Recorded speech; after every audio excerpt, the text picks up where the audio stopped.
Hello guys, welcome back to my channel. ఇవాళ recipe street స్టైల్లో క్రిస్పీగా చికెన్ పకోడీ మనం ఇంట్లోనే ఎలా ప్రిపేర్ చేసుకోవాలో ఈరోజు వీడియోలో అయితే చూపిస్తాను. ముందుగా అయితే ఒక హాఫ్ కేజీ చికెన్ అయితే తీసుకొని బాగా వాష్ చేసుకొని ఒక బౌల్లోకి తీసుకోవాలి. ఇప్పుడు హాఫ్ లెమన్ అయితే పిండుకోవాలి. ఇప్పుడు కొంచెం తరిగి పెట్టుకున్న కరివేపాకు, ఒక 2 టేబుల్ స్పూన్ వరకు గరం మసాలా, 1 టేబుల్ స్పూన్ ధనియాల పొడి, పావు టేబుల్ స్పూన్ పసుపు, టేస్ట్కి సరిపడా కారం అండ్ టేస్ట్కి సరిపడా సాల్ట్ వేసుకోవాలి. ఇప్పుడు ఇందులో కొంచెం జీలకర్ర పౌడర్, 1 టేబుల్ స్పూన్ అల్లం వెల్లుల్లి పేస్ట్, 1 ఎగ్ ఇందులో కొట్టుకోవాలి.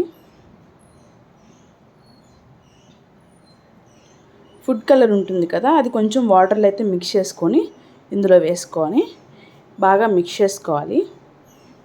చికెన్ పీసెస్కి మసాలా అంతా బాగా పట్టేలాగా బాగా మిక్స్ చేసుకోవాలి. మిక్స్ చేసుకున్న తర్వాత హాఫ్ కప్ కార్న్ఫ్లోర్ అయితే ముందుగా మిక్స్ చేసుకున్న చికెన్లో వేసుకోవాలి.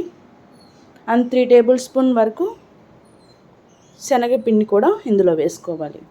ఇందులో వేసుకొని బాగా మిక్స్ చేసుకొని half an hour to 1 hour అయితే మనం మ్యారినేట్ చేసుకోవాలి. ఎక్కువ టైం లేకపోతే హాఫ్ అన్ అవర్ మ్యారినేట్ చేసుకున్నా సరిపోతుంది.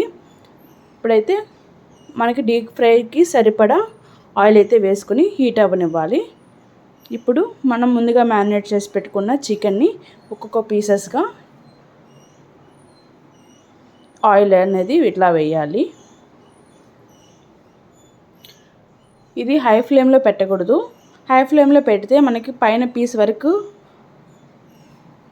ఫ్రై అయిపోయి లోపలైతే పీస్ అనేది ఫ్రై అవ్వదు. సో అందుకని మీడియం ఫ్లేమ్లో పెట్టుకుని మాత్రమే వీటిని అనేది ఫ్రై చేసుకోవాలి. 80% అనేది చికెన్ పీస్ ఫ్రై అయిన తర్వాత 2 పచ్చిమిరపకాయ చీలికలు, కొంచెం కరివేపాకు వేసుకొని కొంచెం ఫ్రై చేసుకోవాలి చికెన్తో పాటు. ఇలా ఫ్రై చేసుకుంటే మనకి పచ్చిమిర్చి కూడా చాలా టేస్టీగా ఉంటుంది. చూడండి, ఇప్పుడు మనకి పీస్ అనేది ఫ్రై అయిపోయినట్టు. ఇప్పుడు ఒక బౌల్లోకి సర్వ్ చేసుకుందాం. అంతే అండి, ఇప్పుడు మనకి స్ట్రీట్ స్టైల్లో క్రిస్పీగా చికెన్ పకోడీ అనేది రెడీ అయిపోయింది. మీరు ట్రై చేసి కమెంట్లో కమెంట్ చేయండి మీకు ఎలా వచ్చిందో అండ్ టేస్ట్ ఎలా ఉందో. ఫస్ట్ టైం కానీ ఛానల్ చూస్తున్నట్టయితే సబ్స్క్రైబ్ చేయండి. పక్కనే ఉన్న బెల్ ఐకాన్ని యాక్టివేట్ చేసుకోండి. నేను వీడియోస్ పోస్ట్ చేయగానే నా నోటిఫికేషన్స్ అనేది మీ వరకు వచ్చేస్తాయి. Thank you for watching.